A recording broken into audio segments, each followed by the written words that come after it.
नाम पे खिलाओ तो बरकत हो जाती है, और जो उनके दर पे खा के आता होगा उसको कितनी बरकतें मिल जाया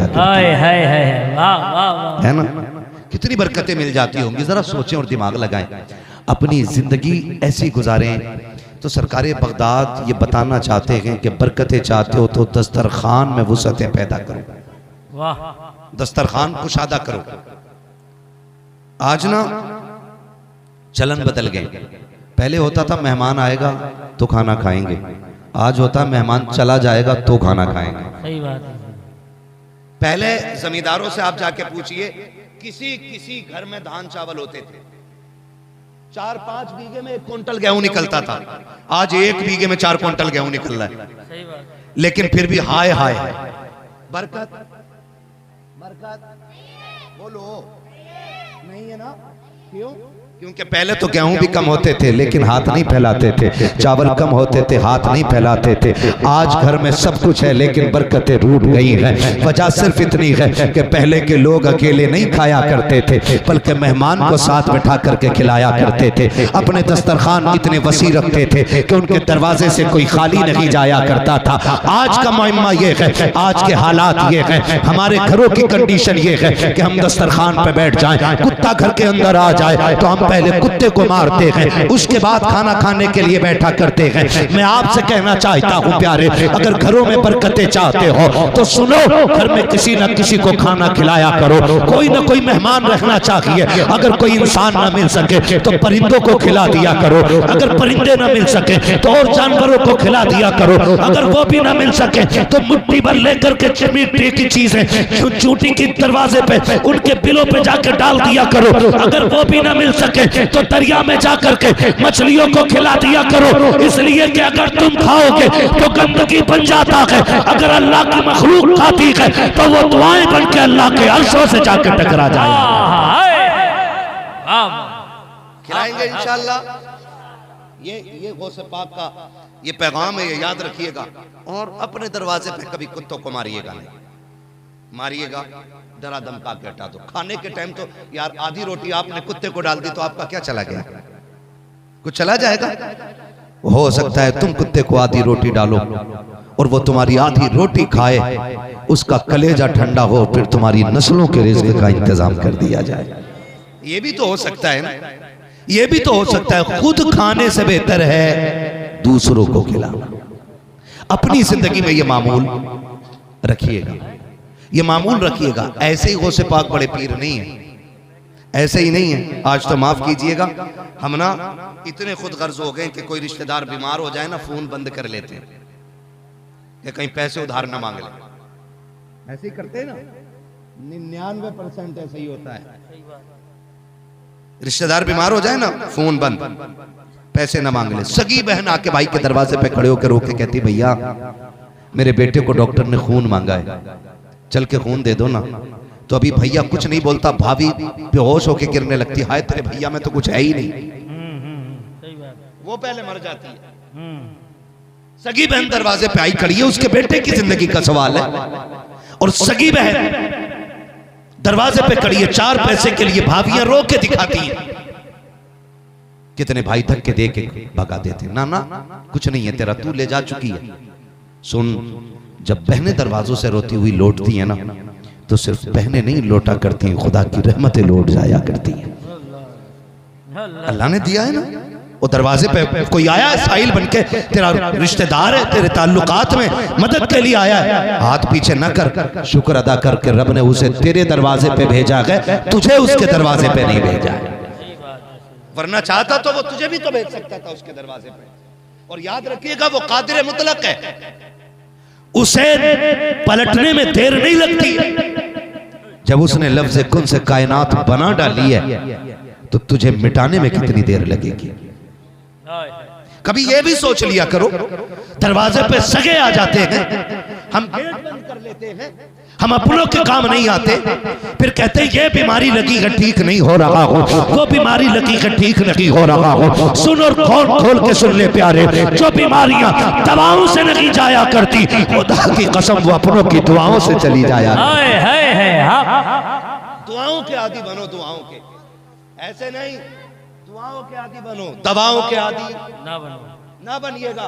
तुम्हें बताऊं दुआओं में कितना असर है, बता दूं? जरा कहते हैं या रसूल अल्लाह, या रसूल अल्लाह। जितने सुनना चाहते हो और जोर से बोलते हैं या रसूल अल्लाह। आपकी मोहब्बतों पे कुर्बान जाऊं, इतनी रात गए बैठे हो। यकीनन ये मेरा कमाल नहीं, ये तो बगदाद वाले का कमाल है, क्योंकि महबूब की महफिल को महबूब सजाते हैं, आते हैं वही जिनको सरकार बुलाते हैं। है ना? तवज्जो है सारे लोगों की। मैं बताने लगा हूं एक बात, बड़ी अहम बात है, बस आप मुझे देखिए, इन्हें ना देखिए। बड़े मसरूफ लोग हैं, आज सारे बिजनेस का हिसाब मिंबर पे ही होना है। आप मुझे देख के सुनिएगा, ठीक है ना? बहुत गौर से मेरी बात सुन लीजिएगा। हुजूर की आदत करीमा थी कि जब भी अपने किसी सहाबी से मिलते ना, जब भी किसी सहाबी से मिलते उसकी खैरियत पूछते। आज बाप बेटे से खैरियत पूछने तैयार नहीं, और बेटा बाप से खैरियत पूछने तैयार नहीं। एक घर में रहते, एक घर में, एक घर में रह रहे हैं, एक चार दीवारी, ये कमरे अलग अलग हैं। जब बेटा निकलता तो यूं मुंह करके निकल जाता है, बाप देखता रह जाता है। तो मैं खुदा का वास्ता देख के कहता हूं, अगर बाप रूठ गया है ना तो मना लो, उसे राजी कर लो।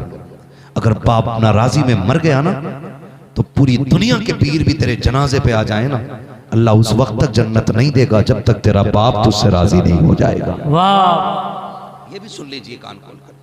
सगे बाप से बंदा नाराज हुए बैठा यार, उस बाप से जिसने पूरी जिंदगी कंधे पे बिठाया, जिसने कभी उंगली पकड़ने की कीमत नहीं मांगी, जिसने कभी मुंह के चबाए लुकमों की उजरत तलब नहीं की, आज उसके लहजे भी तल्ख हो गए, आज उसकी बातें भी कड़वी होने लग गई। आज वो बोलता है तो तुझे उसकी आवाज में कुत्ते की आवाज लगती है।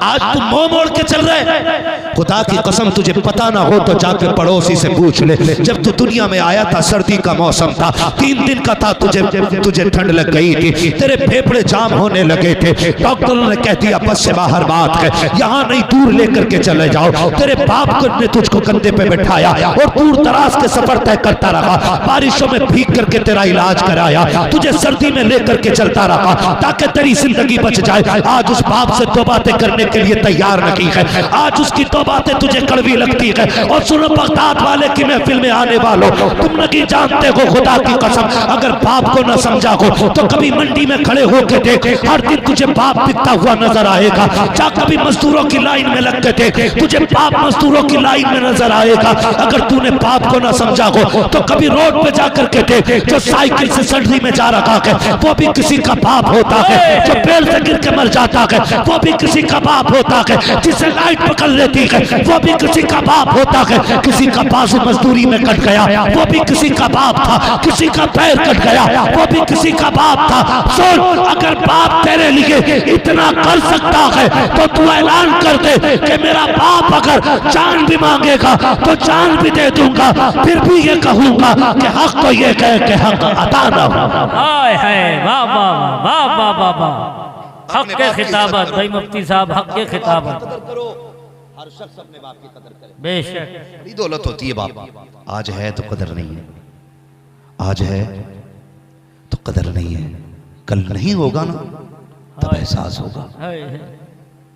सच बताना दिल पे हाथ, मैं अपनी बताऊं, अल्लाह ने सब कुछ दिया है, शोहरतें भी हैं, दौलत भी है, सब कुछ है, लेकिन जानते हो मैं बड़ा बेफिक्र रहता हूं। ना मैं हादसों से डरता हूं, ना मैं हासिदों से डरता हूं, ना मैं मुखालिफों से डरता हूं, ना मैं दुश्मनों से। क्यों? मेरा यकीन है कि मेरे माँ बाप दुआएं देने वाले मेरे घर में बैठे हुए हैं। वाह वाह वाह, सच्ची बात बता रहा हूं, ये सच्ची बात आपको बता रहा हूं। हाँ सच्ची बात है, खुदा की कसम खा के कहता हूं। एहसान मानो अगर बाप है तो मुंह मोड़ के ना निकला करो, मुंह मोड़ के ना निकला करो। बाप औलाद के लिए आसमान की तरह होता है। जिस दिन ये कब्रिस्तान चला गया ना तो ऐसा लगेगा जैसे छत हट गई है और जमीन तुम्हारे लिए तंग हो गई है।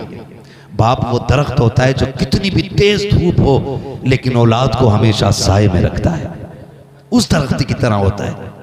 हाँ मैं आज देख रहा था, एक बच्चा मजदूरी कर रहा है, अल्लाह ऐसे जालिमों को मिटा दे, वो मजदूरी कर रहा है, उससे कोई दुकान में नुकसान हो गया, इतना छोटा बच्चा होगा, मालिक ने उसे कुत्ते की तरह पीटा है।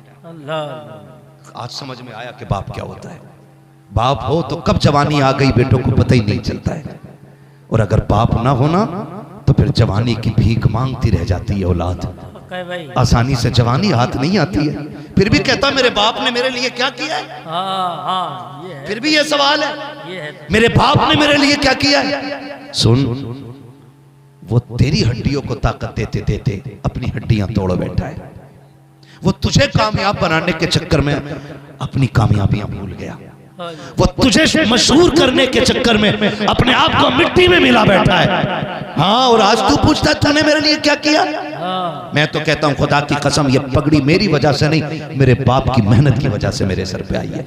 हाँ, मेरे बाप की वजह से आई है। ये जुब्बे, ये दस्तार, ये इज्जत है, ये शोहरत है, मैं इसका हकदार नहीं, ये तो मेरे बाप की दुआओं के सदक़े में मिली है। अल्लाह ने बाप दिया है ना, तो कदर कर लो, नहीं होगा तो रोना आएगा। बताओ क्या नहीं था मेरे नबी के पास, क्या नहीं था। अबू बकर जैसा यार भी है, उमर जैसा वफादार भी है, उस्मान जैसा आशिक भी है, अली जैसा तलवार चलाने वाला मर्द मुजाहिद भी है। क्या कमी थी मेरे नबी के पास, कोई कमी नहीं ना। बिलाल जैसा आशिक भी है, सलमान जैसा दीवाना भी है, खुबैब जैसे जानिसार भी है। ऐसे ऐसे दीवाने उसकी चौखट पे खड़े हैं, लेकिन फिर भी रोता था मेरा नबी, फिर भी रोता था मेरा नबी। चचा हुजूर के पीछे हो जाते ना, मेरे नबी बाजू पकड़, चचा पीछे न चला करो। हुजूर के चचा कहते महबूब मेरे औकात क्या, मैं आपसे आगे चलूं, मेरे माँ बाप तेरी जूतियों पे सदके जाएं, मैं कैसे आपके आगे चलूं, क्यों मुझे आगे करना चाहते हो। मेरा नबी आंख में आंसू भर के कहता था, मक्के वाले कहते हैं कि आपकी शक्ल मेरे बाप अब्दुल्ला से मिलती है, और जब आप पीछे चलते हो तो लगता है मेरे बाप से मेरी पीठ हो गई है। ओ लोगो, जिसने चचा को इतनी इज्जत दी हो, वो अपने बाप को कितनी इज्जत देने के लिए आया होगा। आज खुदा का वास्ता देख के कहता हूं यार, कदर कर लो, आज इज्जत कर लो। बैठे वो घर के अंदर, वो बैठे घर के अंदर राहें तक रहे। मेरा बेटा आ रहा होगा परदेश से, लाएगा मेरे लिए कुछ ना कुछ। मैं भी तो आता था ना बाजार से, तो मैं कभी केले लाता था, कभी सेब लाता था। इतना तो मेरे बेटे को भी याद होगा ना कि मुझे क्या पसंद है। लेकिन खुदा की कसम, बाप उस दिन नहीं मरा जिस दिन कफन में लिपटा है, बाप उसी दिन मर गया था जिस दिन बेटा बाजार की चीज छुपा के बाप से घर के अंदर दाखिल हुआ। उस दिन मर गया था बाप। उसको लगा था कि मैं इसके लिए बाजार से रात के 3 बजे भी आता था, बीवी से कहता था उठा, मैं बाद में खाऊंगा, अपने लाल को पहले खिलाऊंगा। मेरा रिश्ता इसके साथ ऐसा था। और आज ये छुपा के लेके जा रहा है, और ये सोच के कि गरीब हो जाएगा, ये सोच के कि मुझे खिलाने से दौलत में तंगी आ जाएगी। और यार तुम नहीं जानते हो, अमीर बनना चाहते हो ना, तो दौलत माँ बाप के कदमों पे लुटाया करो। वाह वाह, उनसे मुंह मोड़ के न निकला करो, उनसे मुंह मोड़ के न निकला करो। प्रदेश से आया करो ना, पहले बाप के पास बैठा करो। मैं तो कहता हूँ ना, थक गया है बाप, थक गया है। देखो हालात कितने, जिस दिन बाप बनोगे ना मेरे बेटे, उस दिन पता चलेगा बाप की जिम्मेदारी क्या होती है। जब से बाप बने ना, कसम खा के कहता हूँ, सब कुछ है, सब कुछ है, लेकिन कुछ भी अपने लिए करने का मन नहीं करता। आज जी चाहता है कि जो भी हो औलाद के लिए हो जाए। फिर ख्याल आता है जितनी हमें औलाद प्यारी है ना, उतनी हमारे माँ बाप को अपनी औलाद प्यारी है। जिस दिन इस जगह पहुंचोगे तब तुम्हें पता चलेगा बाप क्या होता है, बाप क्या होता है। किसी अक्लमंद ने बड़ी प्यारी बात कही थी। उसने कहा था, जो जेब में पैसे होते हुए, दिलों में हसरतें होते हुए, बाजार से खाली जो लौट जाए ना, उसे बाप कहते हैं। जो अपनी हसरतों को गला घोट देता है, उसे बाप कहते हैं। और फिर भी बंदा कहता है कि तुमने मेरे लिए किया क्या है, तुम मेरे पास ना बैठा करो, तुम्हारे गंदे कपड़ों से मेरी इमेज पे फर्क पड़ता है, तुम्हारी लैंग्वेज से मेरी क्वालिटी पे फर्क पड़ता है। लोग तुम्हें मेरा बाप कहते हैं तो शर्म आती है। DIG का बाप इतना बड़ा जाहिल है, SDM का बाप जाहिल कैसे हो सकता है, वकील का बाप जाहिल कैसे हो सकता है। ये कह के बाप को रोज थप्पड़ न मारा करो, बल्कि अगर इज्जत दिखाने की बात आए तो सबसे बड़ी कुर्सी बाप के लिए डाल। और अगर कोई पूछे ये ऊंची कुर्सी पे कौन बैठा है, कह दे इस पे वो बैठा है जो इस कुर्सी का हकदार है। का कौन है, का ये वो है जिसकी ठोकरों की धूल से इस बाप को अल्लाह ने ये इज्जत अता फरमाई। वाह वाह वाह, क्या बात है। मांगा करो, अपने बाप के कदमों में बैठ के अल्लाह से भीख मांगा करो, अल्लाह से भीख मांगा करो। माँ बाप के कदमों में बैठ, वाह वाह वाह, हाँ, उनके कदमों में बैठ के भीख मांगा करो। तुम नहीं जानते हो, इन उलमा से पूछिए जो रियाजत और सुलूक के रास्ते और इबादत के जरिए और विलायत के रास्ते 12 साल की विलादत से नहीं मिलते ना, विलायत 12 साल की इबादत से नहीं मिलते ना, अल्लाह वो माँ के 2 आंसुओं के कतरों में अता फरमा दिया करता है। कहाँ, किधर बैठे हो? हमसे पीर साहब कहते हैं कि 4 जुमेरात हैं, तुम्हें चिराग जलाना, आंधी हो, तूफान हो, बच्चे छोड़ के जा रहा है, बीवी छोड़ के जा रहा है, चिराग जलाने जा रहा है। है ना। वो बाप ने कहा बेटे ये खांसी का सिरप है, पिछली ठंड में लाके दिया था, बड़ा आराम मिला था। पर्चा देख के यूं गुस्से में मोड़ा और मुंह पे मार के कहता है तुम्हारे खर्चे उठाऊं या औलाद के खर्चे उठाऊं? डरो अल्लाह से, डरो अल्लाह से। ना कहा करो बाप से कि तुम्हारा खर्चा उठाने का मेरे पास वक्त नहीं है, मत कहा करो। अल्लाह तौफीक देना। उनको अगर हड्डियां भी देनी पड़े तो अपनी निकलवा के दे दो, दिल भी देना पड़े तो दे दो, दिल भी देना पड़े तो दे दो। इसलिए कि रब की रजा बाप की रजा में रखी गई है, ये याद रखिएगा। पीर हो, फकीर हो, कितना बड़ा अल्लामा हो, कोई ऐसा नहीं जो बाप से बड़ा रुतबा रखता हो। तुम्हें पता है ना, बगदाद वाला पीर पढ़ने के लिए बाहर निकला ना, माने का अब्दुल कादिर मेरे हाथ में हाथ दे। मेरे बड़े पीर ने हाथ में हाथ दे दिया। अम्मी क्या बात है? कहा बेटे एक वादा करके जा कि कभी झूठ नहीं बोलना है। सरकार गौस पाक तो वो हैं जो आलम अरवाह में भी वली हैं, माँ के शिकम में भी वली हैं, और पैदा भी विलायत के साथ हो रहे हैं। और ये पहला बच्चा है जमीन पे जिसने पैदा होते ही रोजा रखना शुरू कर दिया। आम नहीं है। और आज ये कब रोजा रख रहे हैं? जब पैदा हुए, और अब उम्र 16, 14, 17 साल, अब ये उम्र आ गई आपकी, घर छोड़ रहे हैं। माँ ने कहा झूठ ना बोलना, बता जो आलम अरवाह में वली है वो झूठ बोलेगा। लेकिन वाह रे अब्दुल कादिर, तूने माँ का हक अदा करके दिखाया, तूने माँ होने का हमें सबक सिखाया है। अल्लाह अकबर। माँ ने हाथ में हाथ दिया, अम्मा वादा रहा, अब्दुल कादिर जान दे देगा, तुझसे किया हुआ वादा न तोड़ेगा।